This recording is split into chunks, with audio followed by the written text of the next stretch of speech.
गीता अध्याय 15 के श्लोक 16-17 में 3 प्रभु बताए हैं। ये 3 प्रभु कौन हैं? किस प्रभु की शरण में जाने के पश्चात जन्म और मरण समाप्त हो सकता है? 3 प्रभुओं में सबसे उत्तम परमात्मा कौन है? कैसा है? उसका क्या नाम है?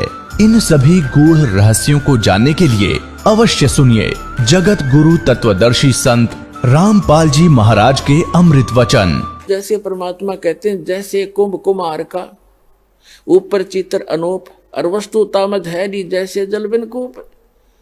एक बहुत सुंदर घड़ा मटका रखा है, जग मिट्टी का, और उसके ऊपर बढ़िया चित्रकारी कर रखी है और वस्तु उसमें है नहीं। और एक सिंपल सा घड़ा, उस पर चित्रकारी भी नहीं, और वो शीतल निर्मल जल से भरा हुआ है। तो के फूका चित्रकारी वाले ना, जिसमें बालू रेत ठोक रखा, तो वो जिसके ऊपर कोई चित्रकारी नहीं और सिंपल सा है, खराब सा दिखकर उसमें निर्मल वस्तु है, पिए गट गटर जान बचाई, तो वो है हमारे लिए पूज्य। तो पुण्यात्माओं, इन सब तरह की बकवादों से हटकर, इनके जो भिन्न भिन्न प्रकार के वचनों से हमारी बुद्धि हटकर इस तत्व ज्ञान पर दृढ़ हो जाएगी, तब तो हम भक्त बनेंगे, तब तो हम साधक बनेंगे। नहीं तो ऐसे विचलित रहेंगे, और विचलित व्यक्ति को भगवान मदद नहीं करता, उसको प्राप्त नहीं होता। तो क्या बताते हैं, ये हमारे धर्म गुरु जो थे, ये हमारे सदग्रंथों से परिचित नहीं थे। और परमात्मा आए थे 600 वर्ष पहले स्वयं, क्योंकि वो आते ही रहते हैं। उसका विधान है ऋग्वेद मंडल नंबर 9 सूक्त नंबर 86 मंत्र 26 और 27 में, ऋग्वेद मंडल नंबर 9 सूक्त 82 मंत्र 1, 2, 3 में, ऋग्वेद मंडल नंबर 9 सूक्त 54 मंत्र 3 में, ऋग्वेद मंडल नंबर 9 सूक्त 20 मंत्र 1 में, ऋग्वेद मंडल नंबर 9 सूक्त 94 मंत्र 1 में, ऋग्वेद मंडल नंबर 9 सूक्त 95 के मंत्र 2 में, ऋग्वेद मंडल नंबर 9 सूक्त 96 के मंत्र 16 से लेकर 20 में, और भी अनेक स्थानों पर ये प्रमाण है कि वो परमात्मा ऊपर के लोकों के सबसे ऊपर के लोक में रहता है। यानी प्रत्येक लोक में जो ऊपर के लोक हैं, जैसे सतलोक, अलखलोक, अगमलोक और अकैलोक, जिसे अनामी लोक भी कहते हैं, उन सब में परमात्मा भिन्न भिन्न रूपों में रहता है। प्रत्येक के सबसे अंतिम तीसरे पोर्शन में सबसे ऊपर के स्थान पर विराजमान है, और वहां से वो मनुष्य दृश्य है, सिंहासन पर विराजमान है, सिंहासन पर बैठा है, राजा के समान वहां पर सबको कंट्रोल करता है। सिर पे मुकुट है, सफेद छत्र है और सफेद सिंहासन है उस परम पिता का, बहुत सुंदर। और वहां से चल कर आता है, किस लिए, किस उद्देश्य से आता है? तत्व ज्ञान देने के लिए आता है, अच्छी आत्माओं को मिलता है। परमात्मा सतलोक से अपने निज स्थान से गति करके आते हैं, चल कर आते, यानी सह शरीर। उनका चल के आना कोई पैदल चलना नहीं, आकाश में उड़ जाना, 1 सेकंड में ऊपर पहुंच जाना, दूसरी सेकंड में नीचे पाना, इतनी गति है उस परम पिता की। वो परमात्मा यहाँ अच्छी आत्माओं को मिलते हैं और उनको तत्व ज्ञान से परिचित कराते हैं। और अपने ज्ञान को भगवान खुद ही बता सकते हैं। बाकी से कितनी समाधि ला लो, कितना मेडिटेशन कर लो, कितना ज्ञान इकट्ठा कर लो, भगवान जो ज्ञान बताते हैं वही ज्ञान होता है, बाकी अज्ञान होता है। तो वो परमात्मा यहाँ आते हैं, अच्छी आत्माओं को मिलते हैं, प्रत्येक युग में आते हैं। क्या बताते हैं कबीर साहब? ये परम पुरुष हैं कबीर परमेश्वर जी। कबीर जी जो दुल्हा धाणक काशी में आए थे और 120 वर्ष रहे थे, और लोगों ने उनको कवि की संज्ञा देकर उनकी फाइल को बंद कर रखा था। ये पूर्ण परमात्मा हैं, अनंत कोट ब्रह्मांड के रचनहार हैं, हम सबके जनक हैं, हम सबके संकट को निवारण करने वाले भी यही भगवान है। ये प्रत्येक युग में आते हैं, और आप उसके बच्चे हो सभी, चींटी से लेकर हाथी और राजा से लेकर एक प्रजा, रंक से लेकर धनवान, रिचमैन, ये सब उस परमात्मा के ही बच्चे हैं और यहाँ सभी दुखी हैं। पुण्यात्माओं, यहाँ सुख नाम की चीज नहीं है। हमने झूठे सुख को सुख मान रखा है। एक दूसरे के दुख को देखकर अपने दुख को थोड़ा हल्का समझ करने सोचा बस हम सुखी हैं। जैसे एक व्यक्ति के 3 पुत्र थे, उनमें से एक की मृत्यु होगी और उसको इतना दुख था, बुरी तरह रो रहा था, ना कुछ खा रहा था ना पी रहा था। तो शोक व्यक्त करने के लिए रिलेटिव, रिश्तेदार, कुल के लोग, गांव नगर के लोग इकट्ठे होते हैं। उनमें से एक ऐसा व्यक्ति था जिसका एक ही पुत्र था और वही मृत्यु को प्राप्त हो चुका था कई वर्ष पूर्व। तो वो व्यक्ति जब वहां आया, अन्य व्यक्तियों ने कहा कि भाई जिसका 3 पुत्रों में से एक की मृत्यु हुई थी, उसको संबोधित करते हुए, सांत्वना देते हुए कहने लगे कि देखो इसकी तरफ देखकर जी ले, इसकी तरफ देखकर जी ले, इसका एक ही पुत्र था और उसकी मृत्यु होगी, इसने भी तो सब्र कर लिया। तो उसको राहत मिली, रोना बंद हो गया और ये सोच लिया तो शुक्र है भगवान, अच्छा मेरे तो 2 तो बच गए, इसका तो एक था बेचारे का, ये भी गया। तो फिर उसने शांति हुई, थोड़ा बहुत आहार भी किया।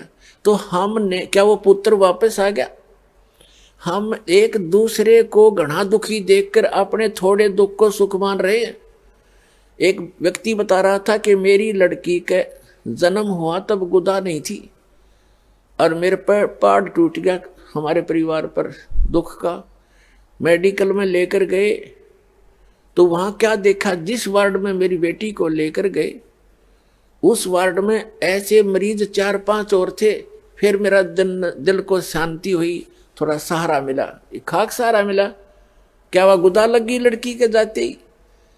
नो देख लिया कि और भी से दुखी बतेरे हैं, नो शांति कर ली और सुख हो गया। तो परमात्मा कहते झूठे सुख को सुख कहे, ये मान रहा मनमोद, ये सकल चबीना काल का और कुछ मुख में कुछ गोद। इसे गंदे लोक में रहकर आप फिर भी सुख ढूंढ रहे हो। यहां सुख नाम की चीज नहीं है। अभी तक तो हमें कोई पता नहीं था, इसका विकल्प नहीं था। पुण्यात्माओं, ऐसा जीवन जीना हमारी मजबूरी थी, कोई विकल्प नहीं था।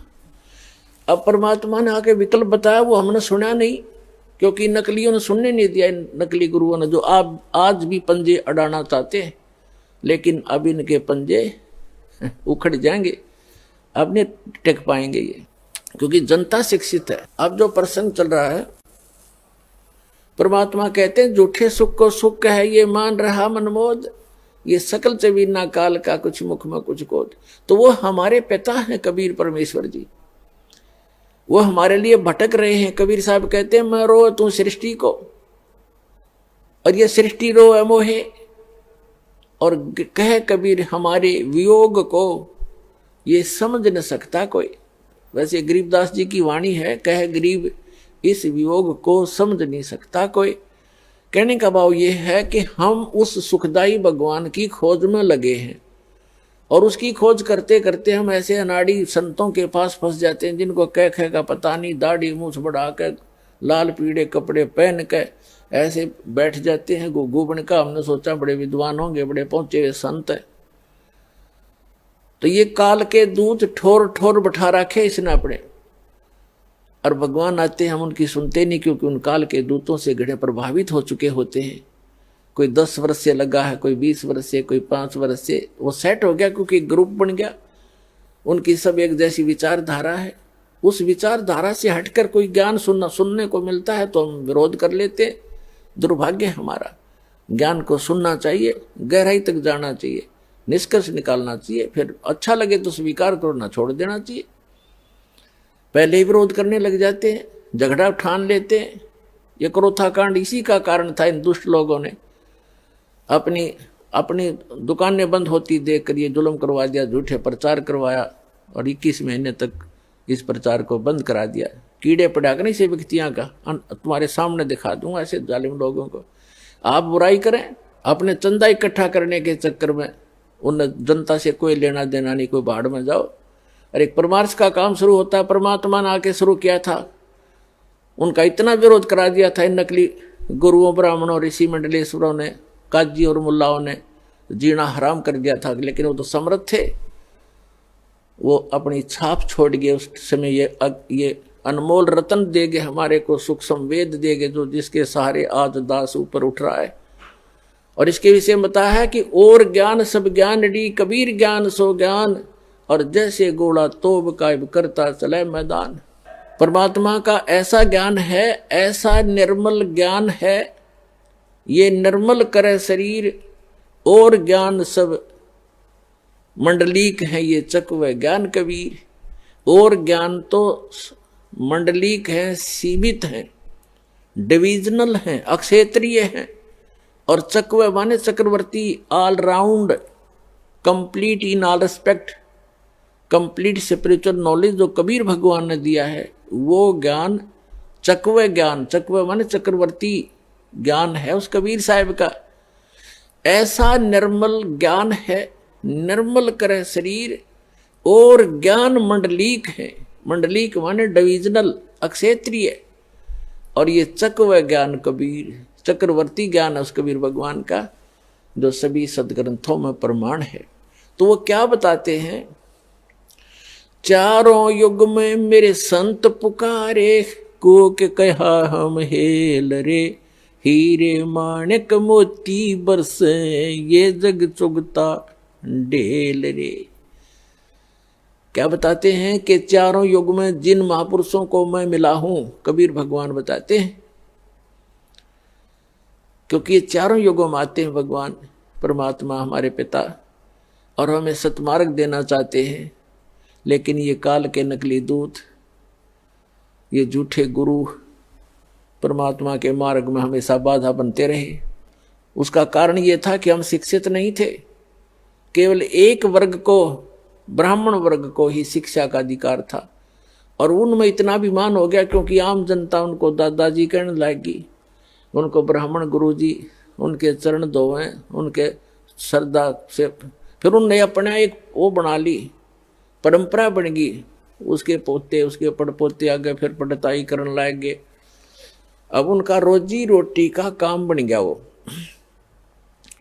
तो उन्होंने ज्ञान था नहीं उनको। फिर भगवान जब बताने आया, जब बात कति बिगड़ती दिखी तो उन्हें सुनने नहीं दी और सुना नहीं। तो इसलिए मालिक ने ये समय सेलेक्ट किया, क्योंकि जो यह शिक्षा है ये बहुत खतरनाक है, हानिकारक है मानव के लिए।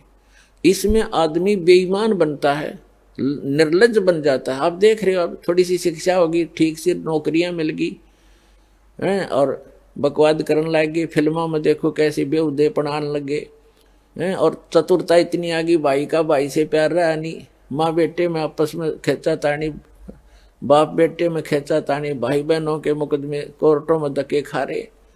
या चतुरता और अभिमान लाती है ये शिक्षा। इसलिए भगवान ने इसको टच नहीं होने दिया अपनी प्यारी आत्माओं तक। लेकिन अब कंपलसरी था, एक बार तो इससे बिगड़ेंगे, ये पता था मालिक को, बिगड़ेंगे सुधार लूंगा, क्योंकि मेरी आत्मा है, परमात्मा के लिए भटक रही है, इनको ज्ञान होगा, फिर सुधर जल्दी जाएंगे, बेशक बिगड़ गए। लेकिन ऐसे उपकरण बनवा दिए दाता ने, इंटरनेट के system, television system, projector system, ये मनुष्य की सोच नहीं हो सकती। ये भूल जाना आपके, ये मनुष्य बना देगा। ये पहले ना बढ़ाए, मनुष्य 4 लाख वर्ष, 40 लाख वर्ष हो गए यही धक्के खाते ने। एक रेडू में, एक छोटी सी बैलगाड़ी में, और 6 खच्चर जोड़ के, ये घोड़े जोड़ के उसने घसीटे फिरा करते थे ईब तक। और अभी तक हमने देखा, किसान परिवार में जन्म था दास का, कोई ऐसा औजार नहीं था जो फसल को ढंग से समय पर निकाल ले। एक झाड़ बोझड़ा काट के, गेहूं को ऐसे डाल के, गेहूं को काट के उसको ऊपर बैलों समेत घुमाए जाया करते, 1 महीने में जाकर सेट होते थे। 100 मन गेहूं मुश्किल से निकलते थे। अरे 100 मन गेहूं काट दे घंटे में, कट कट कट कट वो मशीन चल पड़ी। तो कहने का भाव ये है कि परमात्मा ने इसको कलयुग नाम दिया है, इसमें मशीनरी से काम चलेगा या मशीनरी भगवान ने दिमाग दिया जीव को। पहले ये मनुष्य यही थे, हमसे तो घने अच्छे अच्छे थे, नेक व्यक्ति थे। पहले का इतिहास देखें तो कितने निर्मल आत्मा के व्यक्ति थे। तो कहने का भाव यह है, परमात्मा ने अब शिक्षा देना अनिवार्य समझा और अब शिक्षा पाकर को छोटी सी पोस्ट बन गई, कोई IAS IPS या कोई मंत्री MLA बन गया या कोई जज बन गया। अब धरती तोल रखी सबने, सुनते नहीं, अपने से बड़ा किसी समझते नहीं। और पुण्यात्माओं, इस ज्ञान, जब ये ज्ञान होगा प्राणी को, इसको अपनी औकात का पता चलता है, तू क्या है और क्या करने जा रहा है, किसके लिए कर रहा है। ये किसी को हानि भी करने जाता है, अपने सामर्थ्य का दुरुपयोग करने से पहले वो फिर बहुत सोचेगा। अब आप देख रहे हो, छोटे से थोड़े बहुत किसी के पास पैसे हैं, बड़ी कोठी ले बना ली, बड़ी कार ले ली, और उनकी बहन बेटियां देखो कैसे एक बेहुदी औरतों की तरह कच्चे पर घूमती हैं बड़े शहरों में। उसको ये आजकल विकास मानते हैं। तो पुण्यात्माओं, ये विकास नहीं, ये नाश है इस मानव का। अब इसको परमात्मा ने ये इंटरनेट चलाए, घर बैठे भगवान अपने बच्चों को ज्ञान देगा और घर बैठे वो भगवान को पहचानेंगे। शिक्षा इसलिए दी गई थी और इस शिक्षा का घनी आवश्यकता नहीं थी हमें। अब पुण्यात्माओं, हमने उद्देश्य क्या लेकर पढ़ाते अपने बच्चों को कि ये नौकरी लगे। 2% बच्चे नौकरी नहीं लग पाएंगे। कहाँ लगाएंगे? नौकरी लग गई फिर कमाओगा कौन, बाकी काम कौन करेगा? तो ये शिक्षा अनिवार्य है अब वर्तमान में, ताकि हम सदग्रंथों को खुद देख लेंगे और अपना जो काम करने आए हैं संसार में उसको करना शुरू कर देंगे। और 2 रोटी भगवान आपको गणेश बढ़िया देगा, औरों से अच्छी देगा। इस भक्ति में ऐसी शक्ति है, परमात्मा पता नहीं कहाँ से बरकत शुरू कर देगा आपके। एक व्यक्ति शराब पीवे, बीड़ी पीवे, रोगी रहे, बीमारी से ग्रस्त रहता था और यूं कह रहा था जी 1-1 महीने के 5-5 हजार रुपये का खर्चा तो औषधियों का था पूरे परिवार का। और शराब पीता वो न्यारी, 1 आधा सदस्य शराब भी पीता। और बीड़ी तो ये दादा लाई हो रही सबके घर में होकेर बीड़ी। अब परमात्मा ने दया करी, क्योंकि यहाँ आने वाले व्यक्ति को सबसे पहले ये बुराई छुड़वाई जाती है जो मनुष्य के योग्य नहीं है। ये तो राक्षसों का आहार था। उस बीड़ी, शराब, तम्बाकू, व्यसन जो करते थे वो पैसा बच गया और फिर डॉक्टरों के जाया करते थे बुराई बीमारी के कारण। परमात्मा 1 मिनट में ठीक कर दे। भगवान किसे कहते हैं? जब 5 हजार की दवाई असर नहीं करती, 200 रुपये की दवाई काम कर देगी आपके। नियमित बनाता है भगवान। तो वो पैसे बच गए, हो गए धनी। 2 नंबर का काम बंद कर दिया, कर्म सुधरने शुरू हो गए और घर में बरकत आपे होगी। और फिर परमात्मा कहते हैं, कल्पे कारण कौन है कर सेवा निकाम, और मन इच्छा फल देऊंगा जब पड़े मेरे ते काम। जब जहां पर भगवान का रोल आवेगा तो कहते तू भक्ति करते रहो आप, जैसे मेरा दास बतावे उस नियमों का पालन करते हुए आप भक्ति करते रहो। और फिर आप पर कोई आपत्ति आवेगी जो भगवान सतर्की होगी, फिर कहना देखना मन इच्छा फल दे दूंगा जो पड़े मेरे ते काम। अब भगवान ते काम हमें पड़ेगा जब देखना। आप सोचते रह जाओगे कि भगवान हम सुना करते हैं, भगवान ऐसा सुख देता है, और आप पे गिनती नहीं होगी इतने सुख देगा ये परमात्मा आपको। ये पूर्ण परमात्मा है, ये आपके प्रारब्ध को बदल सकता है।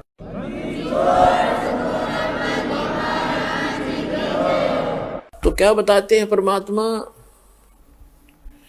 के चारों युग में मेरे संत पुकारे और कूक कहा हम हेल रे, हीरे माणक मोती बरसे ये जग चुगदा ढेल रे। हम सत साधना और तत्व ज्ञान रूपी हीरे मोतियों की वर्षा कर रहे हैं कि बच्चों ये भक्ति करो, इससे आपको घना लाभ होगा। और हमारी बात को ना सुनकर इन नकली संतों, गुरुओं, आचार्यों, शंकराचार्यों की बातों पर आरूढ़ हो चुके हो तुम, ये कंकर पत्थर इकट्ठे कर रहे हो जिनकी कोई वैल्यू नहीं होगी भगवान के दरबार में। पर भी लेन जात है दुनिया, हमरा ज्ञान किने ना सुनिया।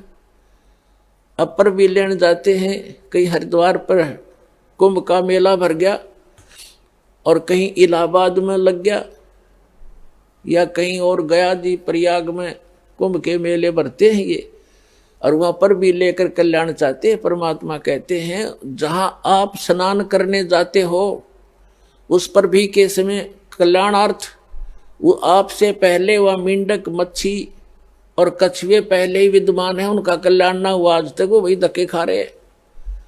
तो परमात्मा कहते हैं पर भी लेन जात है दुनिया, हमरा ज्ञान किने ना सुनिया। अब आगे बताना चाहते हैं परमात्मा के चारों युग में हम मेरे संत पुकारे, जिनको भगवान मिले उनमें से कौन कौन है। आदरणीय गरीबदास साहिब जी, आदरणीय धर्मदास साहिब जी, आदरणीय मुल्कदास साहिब जी, आदरणीय नानक साहिब जी, आदरणीय दादू दास साहिब जी, आदरणीय गरीबदास साहिब जी गांव छुड़ानी जरा झज्जर वाले हरियाणा वाले, आदरणीय गीसा दास साहिब जी गांव खेखड़ा जिला मेरठ उत्तर प्रदेश वाले, और आदरणीय स्वामी रामानंद जी काशी वाले, इनको वो परमात्मा मिले, ऋषिदास को मिले। और पुण्यात्मा उन्होंने क्या बताया आकर के कि जैसे आदमी अभी आपको आज का जो सत्संग है, आज का जो समागम है वो किस उपलक्ष्य में है। दास अभी तक ये भूमिका ही बना रहा था। आज के सत्संग को आगे बढ़ाने के लिए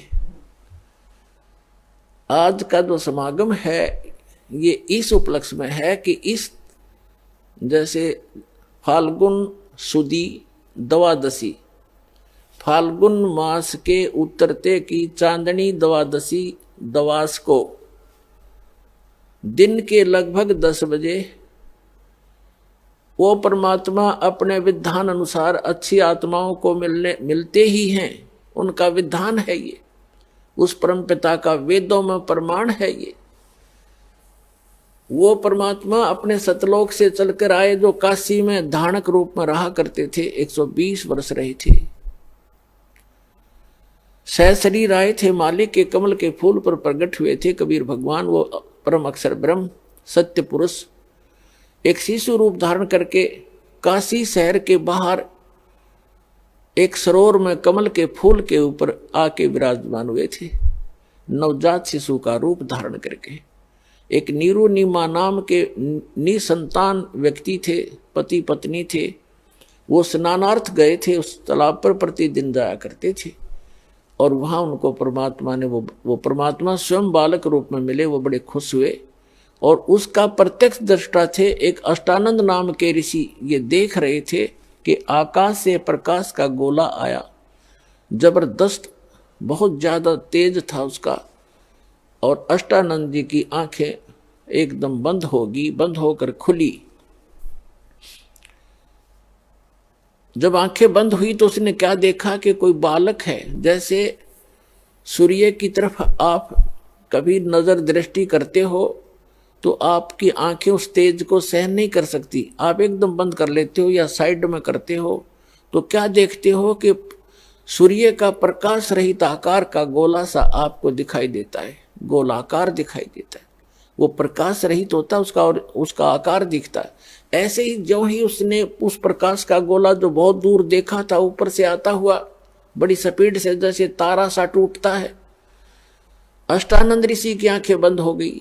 आंखें बंद होते ही उसने क्या देखा कि एक शिशु रूप दिखाई दिया, प्रकाश रहित आकार शिशु का। दोबारा आंखें खोली तो क्या देखा कि उस जिस सरोवर के ऊपर वो बैठा साधना करने की चेष्टा कर रहा था स्नान करके, उसी के एक कोने में जाकर वो प्रकाश सिमट गया। फिर अंधेरे में उसको कुछ नहीं देखा, क्योंकि सुबह सुबह ब्रह्म मुहूर्त का समय था।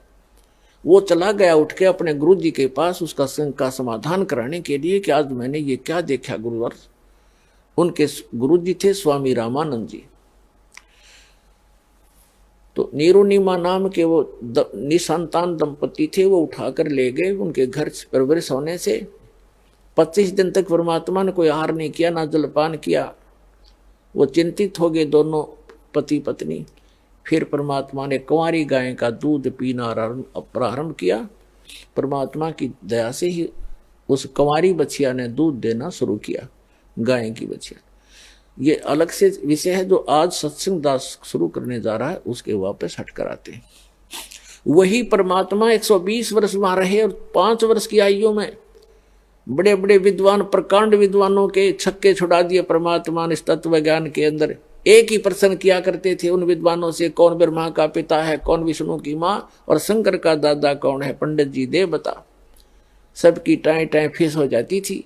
ये तो अजरो अमर हैं, इनके कोई माता पिता नहीं है। और हमारे सदग्रंथों में लिखा है, सच्चाई को ना सुनकर और ना ही खुद पहचान पाए और परमात्मा का विरोध कर दिया था।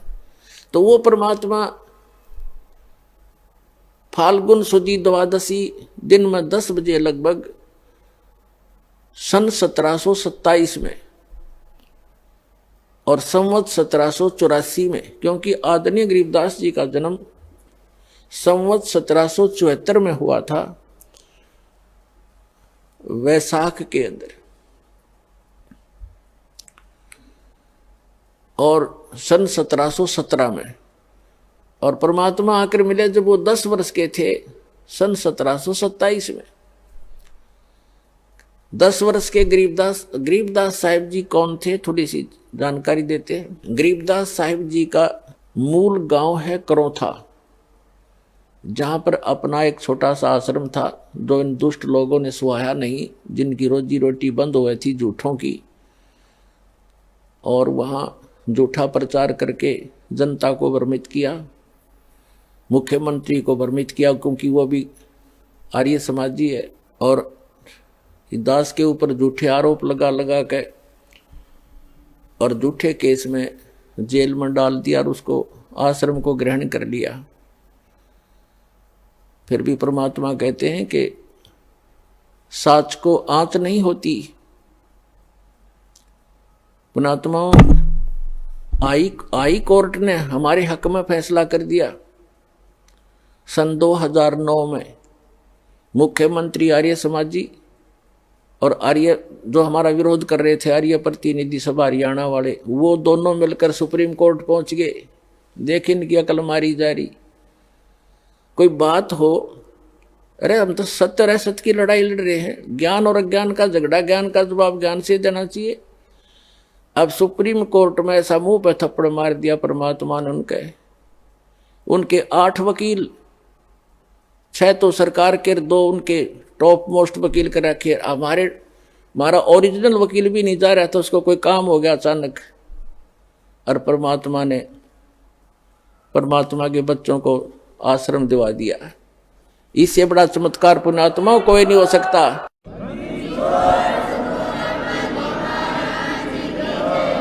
अब भगवान से बाहर कौन जाएगा? ये जज क्या है? ये भी परमात्मा के रिमोट से चलते हैं, उसी के बच्चे हैं, उनकी बुद्धि उनके हाथ में है। 1 सेकंड में सच्चाई को ऊपर ला दिया। अरे पुण्यात्मा, हमने उस आश्रम की आवश्यकता भी ना रह रही थी, क्योंकि वहां पर तुम्हारी गाड़ियां भी ना खड़ी हो सारी। जब आज हमारी व्हीकल चले जाओ, व्हीकल भी ना हो उसमें, वो तो ओडे कर रह गया। लेकिन इनकी जात का बेड़ा पट गया कि इसे मुख्यमंत्री होया करें। राजा को चाहिए दोनों तरफ की बात सुनकर जब डिसीजन लेना चाहिए। एक तरफ जुआ जुड़ जा, तो ये कलयुगी राजाएं हैं। पुराने राजाओं का आप हिसाब लाओ। रामचंद्र जी राजा थे अयोध्या के, वो किसी मंत्री या किसी अपने साथी की बात में विश्वास नहीं करते थे, भगवान से डरने वाले थे। यदि कोई ऐसी जटिल समस्या होती, वे स्वयं वेश बदल कर जाया करते थे और निष्कर्ष निकाल कर निर्णय लिया करते थे। राजकाल के राजा, उनकी पार्टी के 2 बात कह दे, फलाना ऐसा है, दकड़ा ऐसा है, कर दो उसका नाश। लेकिन हमारे साथ भगवान है, हमारा विरोध करने वालों का नाश हो जाएगा। भगवान के बच्चों का नाश आज तक हुआ नहीं, हर ना होगा।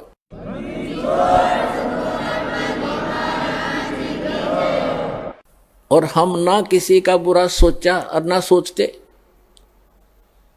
तो पुण्यात्माओं, ये गंदा लोक है। और अब और गंदे विचार हो गए हमारे, भगवान से डर रहा नहीं। और जब तक ज्ञान नहीं होगा अध्यात्म तो भगवान से डरना छोड़ देता आदमी, और तभी मार खाता है। और ज्ञान होगा फिर, जैसे बच्चा छोटा सा होता है, वो कोई तार नीचे गिर गया हो लूज हो के, और वहां से कोई स्पार्क को ज्वाइंट हो, उसका स्पार्किंग हो रही है, उसको आतिशबाजी जानकर उसको भी पकड़ लेता है छोटा बच्चा और मर जाता है। जब वो बच्चा सियाना होता है, उसका दिमाग सही काम करता है, तो फिर वो डर बताते हैं उसको कि इसमें बिजली हाथ मत लगाना। फिर वो बच्चा औरों को भी बचाता है कि इसके निकट ना जाना, स्पार्क है, बिजली है, इसमें मर जाएगा, आप भी बचाएगा, औरों को बचाएगा। तो इसी प्रकार जैसे कोई बच्चा कोई बोतल रखी है जिसमें विष हो, और वो लगा के मुंह पे पी लेता, उसको पता ही नहीं, मर जाता है। तो पुण्यात्मा, जब उस बालक को ज्ञान होगा, बड़ा हो जाएगा, उसको लिखा है विष है, तो वो आप भी नहीं हाथ लाओ और दूसरों को भी निलाने देगा कि इसके हाथ ना लगाना, इसमें जहर है। तो पुण्यात्मा, जो गलतियां आज हम कर रहे हैं, हम तत्व ज्ञान अध्यात्म ज्ञान की कमी के कारण वो विष पान कर रहे हैं, स्पार्क वाला तार पकड़ रहे हैं, रिश्वत लेकर और चोरी करके, जारी करके, मिलावट करके, और एक दूसरे को अपनी ताकत का दुरुपयोग करके सता के हम विष पान कर रहे हैं। और जब ज्ञान होगा, हाथ भी नहीं लावेंगे, चाहे कुछ भी हो, भूखे मर लेंगे पर बुराई नहीं कर सकते। जैसे कर का जहर का रंग होरी हो, कहो कौन तिस खावे राम रंग होरी हो। आदरणीय गरीबदास साहिब जी को परमात्मा मिले, फिर अध्यात्म ज्ञान दिया। आज उसी का प्रकरण चल रहा है, लेकिन बीच बीच में बहुत सी साइड कथाएं सुनानी पड़ती हैं, तभी सत्संग बनता है। आदरणीय गरीबदास साहिब जी को परमात्मा मिले थे, सचखंड लेकर गए थे, फिर वापस छोड़ा था। उन्होंने उस तत्व ज्ञान को प्राप्त किया परमात्मा से। परमात्मा ने उनकी आत्मा में कबीर जी ने पूरा अध्यात्म ज्ञान फीड कर दिया था। तब उन्होंने कहा था कि जैसे कर का जहर का रंग होरी हो, कहो कौन तिस खावे राम रंग होरी हो। कहते हैं आपके घर में होरी माने खुशी, जैसे आप होली मनाते हो, खुशी का दिन मनाते हो, कहते ये होरी नकली है।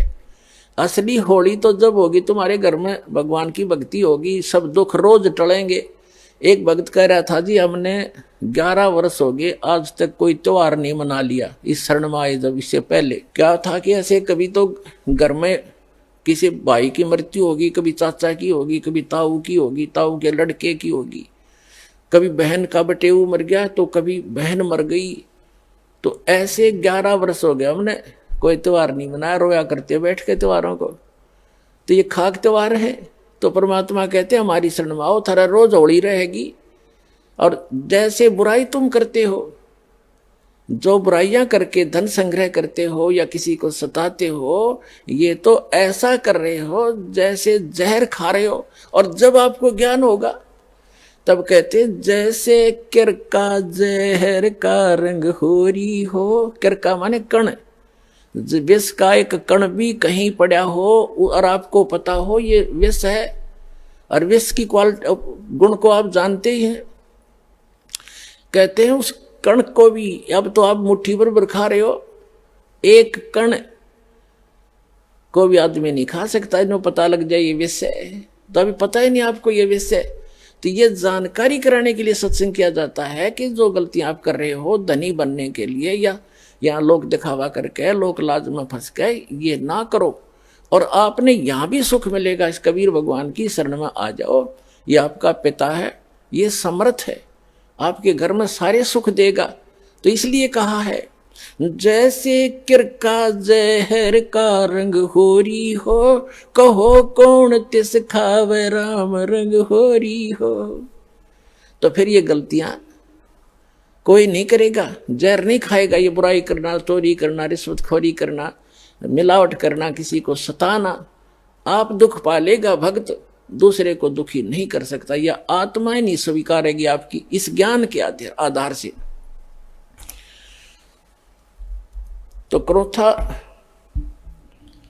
का प्रसंग चला था, इसलिए आपको बताना पड़ा कि हमारा एक छोटा सा आश्रम था। इन दुष्टों को सुहाया नहीं, क्योंकि इनके ज्ञान की खाल उतार दी दास ने, अज्ञान की। इनसे भी आचार्यों की, शंकराचार्यों की, जितने भी मंडलेश्वर थे, ये डुप्लीकेट आदमी है, इनके पास तत्व ज्ञान नहीं है। और ये महर्षि दयानंद, ए भगवान, इतना नकली आदमी, इसका कोई ज्ञान प्रमाणित नहीं, इसकी कोई करणी करनी स्वस्थ नहीं, और इसको महर्षि मान करके आज तक हम आदर की दृष्टि से देखा करते थे। देखो, आदमी तो मानो आदरणीय होता, लेकिन उसकी जो सीख थी वो आधार था कि वेदों अनुसार ज्ञान बता रहा हूं मैं, और सत्यार प्रकाश लिख दिया, वेद अनुसार लिखा मैंने।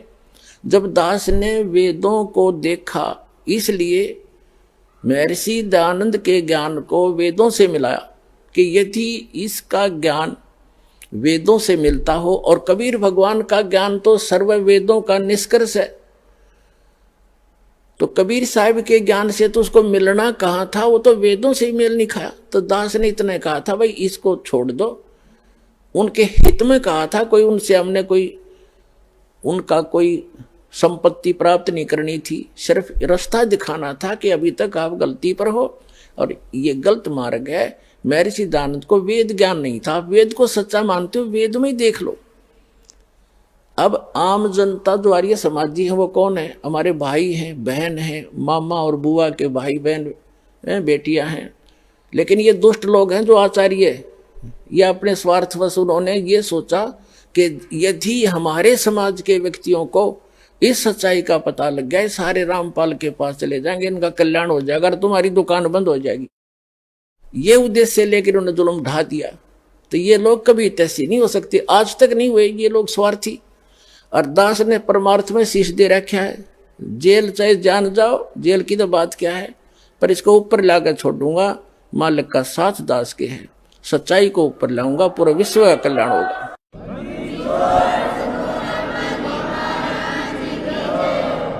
एक भक्त बता रहा था, बोला जी ये सतलोक आश्रम क्रोथा जो हमारा नहीं दे रहे, इनके साथ ऐसे बनेगी।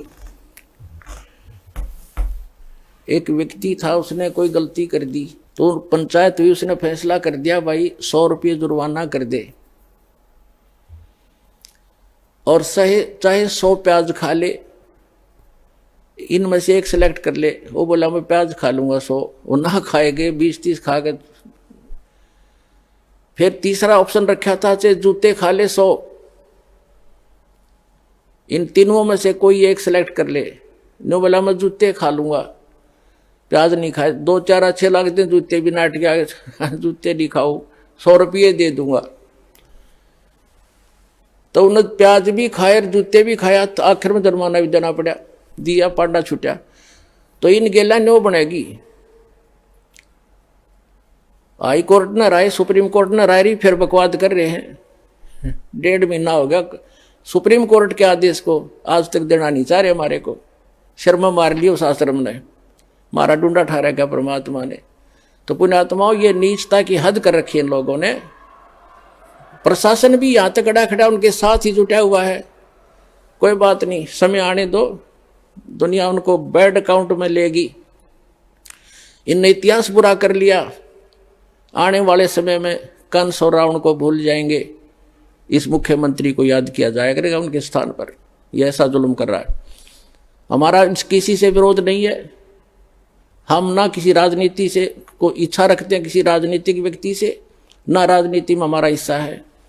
हम एक धार्मिक संस्था चला रहे हैं और पूरे विश्व में जाएगा, इसको कोई रोक नहीं सकता। जैसे इस मार्ग का कोई विरोध करेगा, भगवान का मार्ग है ये, इसमें कोई बाधक बनेगा, वो अंधा गधा होगा, अंधा गधा। जैसे एक समय एक अंधा गधा रेल की पटरी पर खड़ा हो गया और उसने देखा भाई गड़ गड़ गड़ होता आ रहा है, कोई तुझे डिस्टर्ब करने आ रहा है। जिधर से उसने आहट सुनी उधर दोनों पैर कर लिए पिछले और दलुत्ती पिना ली कि मुझे कोई छेड़ेगा। होता राजा बना खड़ा था बीच में, उसने ये नहीं मालूम था कि तू खुद गलत स्थान पर खड़ा है, को रेल के मार्ग में खड़ा है तू। जब ट्रेन निकट आई उसने अपनी शक्ति दिखाई, दोनों दुलती चलाई और ट्रेन ने पटक कर टुकड़े टुकड़े कर दिया भाई। तो पुण्यात्माओं, इस परमात्मा कबीर जी के मार्ग में ये अंधे गधे हैं जो बाधक बन रहे हैं। समय आएगा परमात्मा इनको वो सजा देगा, याद रखेगा इनकी कई पीढ़ियों तक, और पूरा विश्व याद करेगा ऐसे जालिम लोगों ने जो भगवान के मार्ग में बाधा करते हैं। इन्हें मदद करनी चाहिए। ऐसा परोपकार हो रहा है, लाखों लोगों के सुख हो रहे हैं, बुराइयां छूट रही हैं, समाज की कुरीतियां दूर हो रही हैं, इनको एक आंख नहीं सुहा रही है। तो पुण्यात्मा, ये तो थोड़ा सा पिछला दर्द याद आ गया था, वो काट है दास ने और सच्चाई बताई है। अब सत्संग सुनाते हैं। और पुण्यात्मा, हम तो आज भी किसी के बुरे के हक में नहीं, और ना हम बुरा कर सकते। कबीर साहब की हम शिक्षा पर चलते हैं, जो तो को काटा बो ता को बो तू फूल, और तोय फूल के फूल हैं वाको है त्रिशूल। हम बुरा नहीं कर सकते, ना सोच सकते। इतना जरूर है भाई, पागल कुत्ते से बचने के लिए लठोड़ी जरूर रखनी पड़े, कभी पागल कुत्ता काटे ना जा, मारा नहीं करते, दिखाण दो उसे। तो हम उस शिक्षा का पालन करते हैं। हमारा कोई बुरा करे हम सपने में भी नहीं सोच सकते, हमारे विधान में नहीं है। ना तो हम भी उसी माटी के बने हुए, हम भी गलती कर लेते, लेकिन हमारा भगवान रुस जाएगा अगर हमने किसी का बुरा किया। लेकिन वो कौन सा अंधा थोड़ा ही है। परमात्मा कहते हैं कि मेरे तो छानी है, उससे क्या चीज छुपा है वो सब जानते हैं। तो हम आज भी यदि वो आकर अक्षमा याचना करनी पड़ेगी एक दिन उनको, और नहीं तो भयंकर पाप के भागी हो जाएंगे। आज भी आकर वो अक्षमा याचना करेंगे और भक्ति करेंगे तो हम सहर्ष उनको आम बच्चों की तरह स्वीकार करेंगे। लेकिन शायद उनके अंदर इतनी बुद्धि नहीं है, अहंकार में खत्म हो चुके हैं वो सभी हमारे भाई हैं। पूरी पृथ्वी के प्राणी हमें एक परमात्मा के बच्चे हैं, हमें तो पता लग चुका है।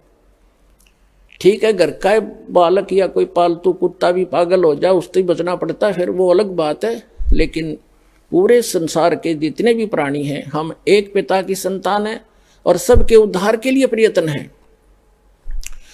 अब जो मानव शरीरधारी प्राणी हैं वो नाम लेंगे, दीक्षा ग्रहण करेंगे, बुराई त्याग देंगे, उनका तो मोक्ष होगा ही होगा।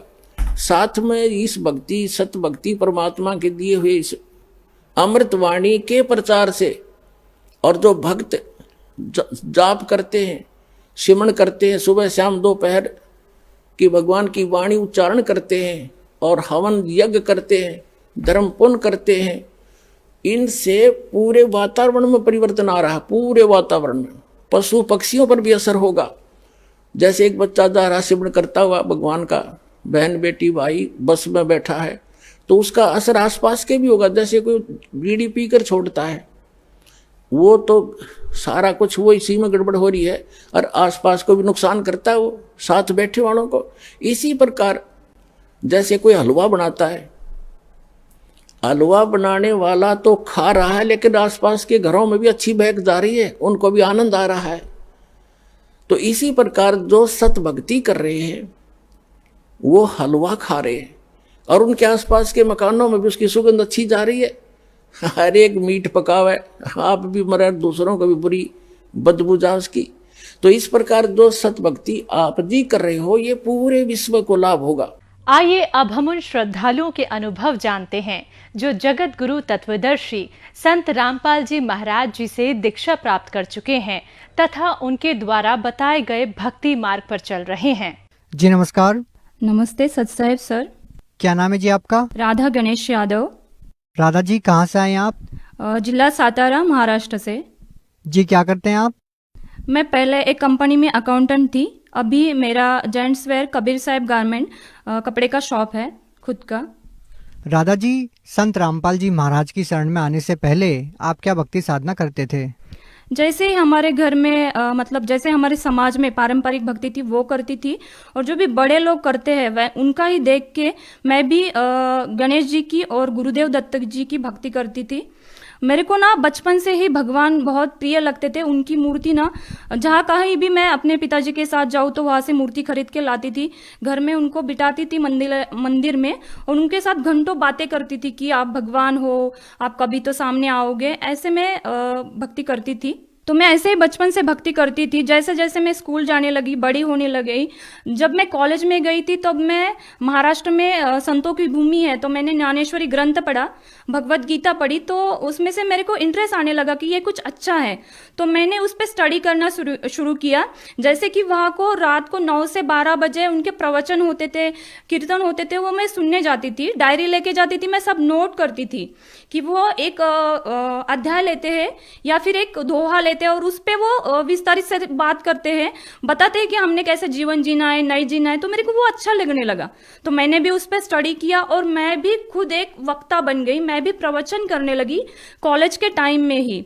तो मैं ऐसे देखती थी कि जब भी सारे श्रद्धालु आगे बैठते हैं और मैं प्रवचन करती हूँ तो वो मेरे से ये चाहते हैं कि ये हमें कुछ मतलब उनके जो दुख थे वो उनका दुख का निवारण मैं करूं, लेकिन मेरे को ही एक दुख था कि मेरे को भगवान चाहिए था जो मेरे को नहीं मिल रहा था।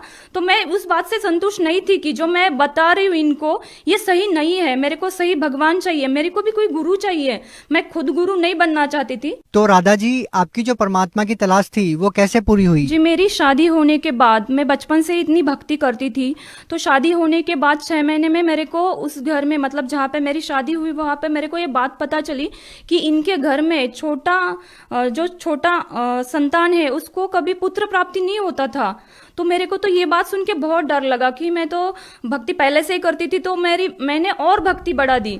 तो मेरे को ये बात था कि गुरु करना चाहिए, गुरु से मोक्ष मिलता है या गुरु करने से कुछ हमें लाभ भी मिलते हैं। जैसे कि मेरे को संतान नहीं था तो मैं इनकी खोज में थी ही, तो मैंने रत्नागिरी में जाके नरेंद्र महाराज करके है उनसे नाम दीक्षा ली, उनकी भक्ति करने लगी। उन्होंने कुछ गन गनात बोलते ऐसा मंत्र दिया, वो करने लगी। मैं साल भर वो मंत्र किया, इतने मन से किया, लेकिन फिर भी मेरे को संतान प्राप्ति नहीं हुई। इसके साथ मैं डॉक्टर को भी ट्रीटमेंट कर रही थी। जैसे कि मेरे हस्बैंड आर्मी में थे तो मैं हरियाणा, पंजाब, जहां भी उनके साथ जाऊँ, जहां जाऊँ वहां बड़े डॉक्टर को दिखा रही थी। जैसे कि मैं दिल्ली में भी आई थी तो सबसे बड़ा RR हॉस्पिटल करके है, वहां बहुत सारे बाहर से डॉक्टर आते, मतलब परदेशी से डॉक्टर आते, तो उनको भी दिखाया था। मेरे मतलब डॉक्टर लोग बोलते थे कि आपके रिपोर्ट्स नील है, आप में कोई ऐसा इशू नहीं कि आपको संतान ना हो, लेकिन फिर भी संतान नहीं हो रही थी। वैसे भी मैं आध्यात्मिक में ज्यादा रुचि रखती थी तो मैं भगवान पे भरोसा करती थी कि है भगवान तो वो मिलेगा।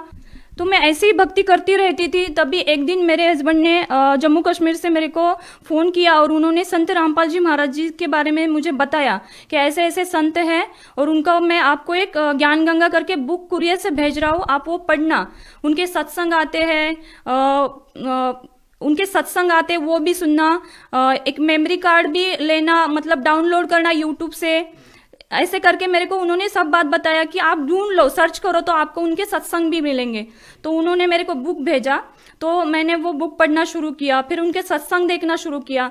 जैसे कि मैंने आपको बताया मेरे को आध्यात्मिक पहले ही रुचि थी, जो मैंने ग्रंथ भी पढ़े थे, तब मेरे समझ में आने लगा कि सच में इनमें तो संत रामपाल जी महाराज जी ने प्रूफ के साथ बताया है कि भगवत गीता में क्या है, ज्ञानेश्वरी में क्या है। और मैं जो पढ़ रही थी या मैं भी प्रवक्ता बन के किसी को सुना रही थी वो तो सब गलत था। जो मैं किसी को बता रही थी वो शास्त्रों के विरोध था। और जो मैं अभी ज्ञान गंगा बुक में पढ़ रही हूँ, जो मैं टीवी चैनल पे देख रही हूँ कि वो एक अध्याय का अर्थ प्रमाण के साथ बता रहे, तब वो बात मेरे समझ में आई।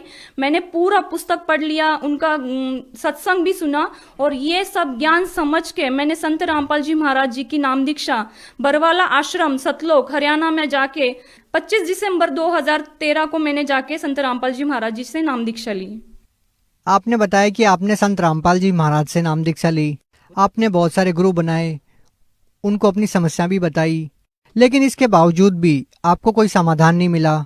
डॉक्टर्स के पास भी आप गए अपनी समस्या को लेके, बहुत सारा ट्रीटमेंट भी आपने करवाया, लेकिन जब आप संत रामपाल जी महाराज के आश्रम में जाते हैं तो आपकी संत रामपाल जी महाराज से क्या बात होती है? क्या उनसे आप मिल पाते हैं? क्या आपने अपनी समस्या संत रामपाल जी महाराज को बताई? जी, बहुत अच्छा क्वेश्चन किया सर आपने, क्योंकि मैंने जैसे आपको बताया कि मैंने पहले 2 गुरु किए थे। जब मैं उन गुरुओं के मिलने गई थी तब मैंने वहाँ का सिस्टम देखा था कि वहाँ पे VIP की लाइन अलग होती है, पुलिस की लाइन अलग होती है, आर्मी की लाइन अलग होती है और जो गरीब है उनकी लाइन अलग होती है। और फिर दर्शन के लिए जब दिन सुबह से लेकर शाम तक नंबर आता है तो बताया जाता है कि गुरुजी अब नहीं है, कल सुबह दर्शन मिलेगा। तो मेरे को ये बात समझ में नहीं आती थी। मतलब ये समझ आ रहा था कि यार ऐसा क्यों, हम दुखों के लिए उनके पास आते हैं और वो हमसे मिलते भी नहीं है, और अगर हम बहुत दूर दूर से आए तो हम रहेंगे कहाँ, तो उनकी जगह रहने के लिए भी पैसे देना है, खाने के लिए भी पैसे देना है, कंबल ओढ़ने के लिए चाहिए तो उसके लिए भी पैसा देना है। लेकिन जब मैं संत रामपाल जी महाराज जी के आश्रम में गई थी तो मैंने ये डिफरेंस देखा कि वहां तो बस एक ही लाइन है, चाहे वीआईपी आए, मंत्री आए, पुलिस आए, आर्मी वाले कोई भी आए, सभी एक लाइन में जाएंगे। और वहां तो सुबह से लेके शाम तक गुरुजी हर एक से मिलके सर पे हाथ रख के एक एक को आशीर्वाद दे के उनके दुख पूछ पूछ के दर्शन दे रहे थे। तो ये बहुत बड़ा डिफरेंट, मतलब जो मैं न्याय देने वाला भगवान जो ढूंढ रही थी कि इस दुनिया में न्याय नहीं है कहाँ, और वो दे सकता है तब बस एक भगवान दे सकता है। और जब मैं बरवाला आश्रम गई तब संत रामपाल जी महाराज जी के रूप में मुझे ये दिखाई दिया कि यहाँ न्याय मिलता है और वो सबको ऐसे दर्शन देते हैं। जब वो दर्शन देने के लिए आते हैं तो चाहे कितनी भी भीड़ हो, संत रामपाल जी महाराज हर एक को दर्शन देके हर एक का दुख सुन के ही वो वापस जाते थे। ये डिफरेंस मैंने इन दो गुरुओं में देखा। और जैसे ही हम मतलब मैं बरवाला आश्रम पहुंची थी तो 9:30 बज चुके थे। हमने जैसे ही नाम दीक्षा ली, वहां पे हमें नियम बताए गए, हमने नाम दीक्षा ली। अभी दर्शन लेना चाहती थी, जैसे कि मेरे को उनके दर्शन करने ही थे, क्योंकि मेरे को पता चला था कि संत रामपाल जी महाराज मतलब जो कबीर साहिब के रूप है, जो बरवाला धाम में आए हुए वो भगवान है, तो उनको मैं देखना चाहती थी। लेकिन अभी वो दर्शन देके चले जा चुके थे और अब हम 2 पति पत्नी ही थे दर्शन के लिए। तो ये बहुत बड़ा डिफरेंस मैंने देखा कि मतलब इतने बड़े संत हैं वो, और 2 आदमी के लिए वो दर्शन के लिए फिर वापस आ गए और मुझे और मेरे पति को उन्होंने दर्शन दिया। मैं दर्शन देने के बारे में भी एक बात बताना चाहूंगी कि जैसे मेरे को बचपन से आदत थी कि मूर्ति में मैं भगवान ढूंढ रही थी, मेरे को वो दिखना चाहिए। जैसे ही मैं बरवाला आश्रम में मतलब संत रामपाल जी महाराज मेरे को दर्शन देने आए, तब उनका साक्षात दर्शन देखा मैंने, जैसे कि उनके शरीर से रोम रोम ऐसे प्रकाश आ रहा है, जैसे मैंने अभी तक वो टीवी पे ही देखा था, जैसे कि चक्र घूम रहा है। और वो इतने इतने सुंदर दिख रहे थे कि मतलब छोटा बच्चा भी इतना सुंदर नहीं होता, इतना सुंदर मेरा भगवान मुझे दिखाई दिया, जो आज संत रामपाल जी महाराज कबीर साहिब के ही रूप है, जो मेरे को बरवाला आश्रम में उन्होंने साक्षात दर्शन देके बताया जी। राधा जी, जैसे आपने बताया कि जब आप सतलोक आश्रम बरवाला में गए तो आपने संत रामपाल जी महाराज का एक प्रकाशमय नूरी रूप देखा, तो हम आपसे जानना चाहेंगे कि आपको जो 7 साल से इतनी सारी प्रॉब्लम थी, जो आपको बीमारियां थी, क्या संत रामपाल जी महाराज से नाम दीक्षा लेने के बाद, उनके दर्शन करने के बाद आपकी जो समस्याएं थी उसमें भी आपको कोई लाभ मिला? जी, जैसे ही संत रामपाल जी महाराज जी ने मेरे पति को आशीर्वाद दिया, तब उनको, वो आर्मी में बॉक्सर थे, तो वो बॉक्सिंग रिंग में जब खेल रहे थे तो गिर गए थे और उनकी रीढ़ की हड्डी टूट चुकी थी। जैसे उनको आशीर्वाद मिला, 80% उनको राहत तो वहां मिल गई। और जैसे वो बाहर आके हम दोनों ने बात किया संत रामपाल जी महाराज जी के बारे में, तो उन्होंने बताया कि संत रामपाल जी महाराज जी ने बोला है कि अभी आप मतलब जो परमेश्वर से मांगा है वो आपको मिला है। तो उसके हफ्ते बाद ही मैंने अपना प्रेगनेंसी चेक किया तो मैं पॉजिटिव थी और मेरा प्रेगनेंसी स्टार्ट हो चुका था। ये सब संत रामपाल जी महाराज जी के मंत्र लेने से, उनके आशीर्वाद से ही मुझे मिला था, जो कि मैं 7 साल पहले इतना भक्ति करती थी, इतने गुरु किए थे, मतलब मैं बहुत बचपन से भक्ति करती थी, तब भी मेरे को किसी भगवान से ये नहीं मिला। लेकिन जब संत रामपाल जी महाराज जी से मैंने ऐसे अरदास किया, संत रामपाल जी महाराज जी के आशीर्वाद से संतान प्राप्त हुई। संत रामपाल जी महाराज जी की जब से नाम दीक्षा लिए तब से बहुत सारे, मतलब रोज डेली उनके लाभ होते हैं। लेकिन फिलहाल ये अभी एक जो इंसिडेंस हमारे साथ हुआ है वो बहुत बड़ा हुआ है, मैं बताना चाहूंगी जी। अभी 30 मार्च 2021 को मैं और मेरे हस्बैंड कोविड पॉजिटिव हुए। मेरी हालत तो ठीक थी, लेकिन मेरे हस्बैंड की हालत बहुत खराब थी। उनका 23 स्कोर था और वो बिल्कुल भी ऑक्सीजन नहीं ले पा रहे थे। आईसीयू में 7 दिन मैं उनके साथ थी, मतलब जैसे उनका ऑक्सीजन निकाल जाए तो मछली की तरह तड़प रहे थे और इतने सीरियस थे मेरे पति। तो एक दिन डॉक्टर ने बोला कि अभी इनका ऑक्सीजन लेवल 100 सैचुरेशन रखने के बाद भी इनको सांस लेना नहीं आ रहा है, तो भी यहाँ से गला काटना पड़ेगा और यहाँ से नलिया डाल के उनको ऑक्सीजन देना पड़ेगा। मेरे को इस बात से बहुत डर लगा। नहीं, मेरे मतलब जो परमेश्वर की मैं भक्ति करती हूँ संत रामपाल जी महाराज जी की, तो इसमें से ऐसा तो नहीं होगा। तो मैंने उस टाइम तो डॉक्टर को कुछ भी बात नहीं बोला, मैं शाम को आपसे बात करूंगी ऐसे करके बोला। और जब मैंने प्रार्थना लगाई, मतलब मनोमन आत्मा से प्रार्थना की संत रामपाल जी महाराज जी से कि आपने जीवन दान तो दे दिया, लेकिन आप श्वास बढ़ाना आपके लिए कोई बड़ी बात नहीं, मतलब ये ऑक्सीजन था जो कम पड़ रहा था वो बढ़ाने के लिए आपके लिए कोई बड़ी बात नहीं है।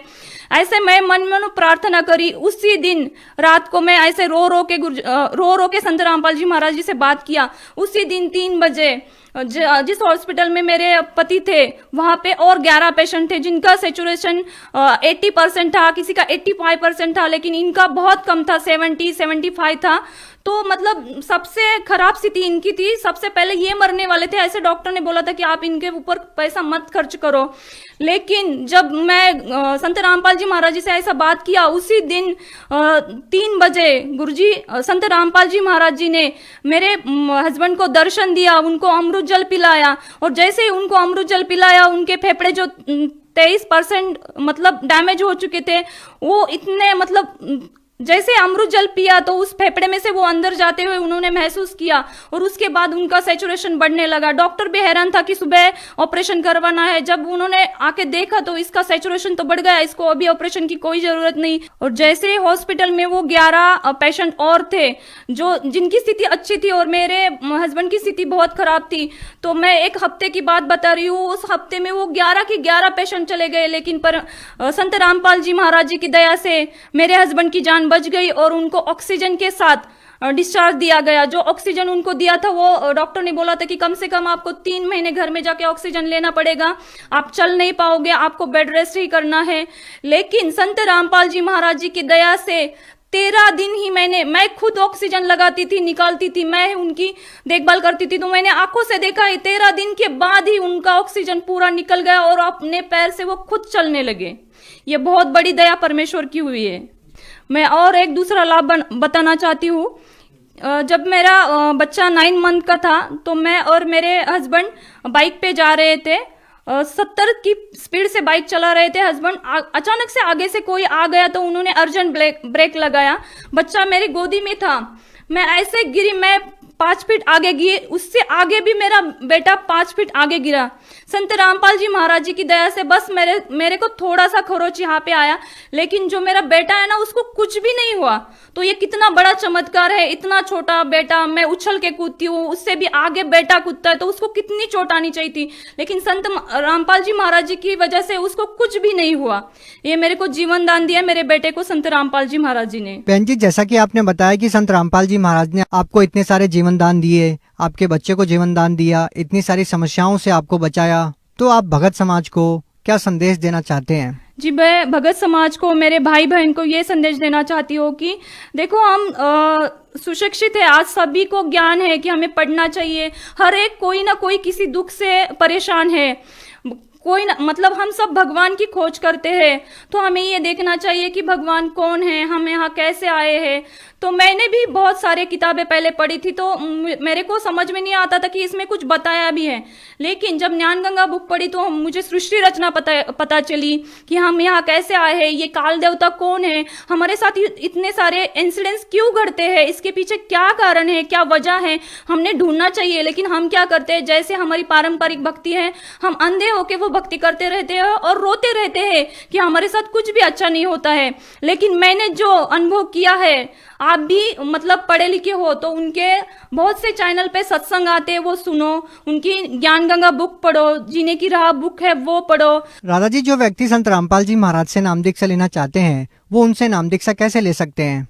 जी, उनके सत्संग बहुत सारे चैनलों पे आते हैं, तो उसके नीचे पट्टी आती है नीली कलर की, उसमें बहुत सारे नंबर दिए जाते हैं। अपने जिले के नामदान केंद्र का पता करके आप वहां से नाम दीक्षा ले सकते हो।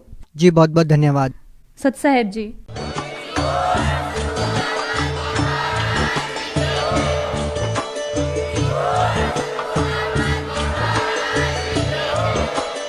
आप सुन रहे थे जगत गुरु तत्वदर्शी संत रामपाल जी महाराज जी के मंगल प्रवचन। अधिक जानकारी के लिए विजिट कीजिए हमारी वेबसाइट www.jagatgururampalji.org। संत रामपाल जी महाराज जी के शुभ आशीर्वाद से पूरे विश्व भर में 500 से भी ज्यादा नाम दीक्षा केंद्र हैं, जिन पर संत रामपाल जी महाराज जी द्वारा ऑनलाइन निशुल्क नाम दीक्षा दी जा रही है। अपने नजदीकी नाम दीक्षा केंद्र का पता करने के लिए संपर्क करें 8222880541।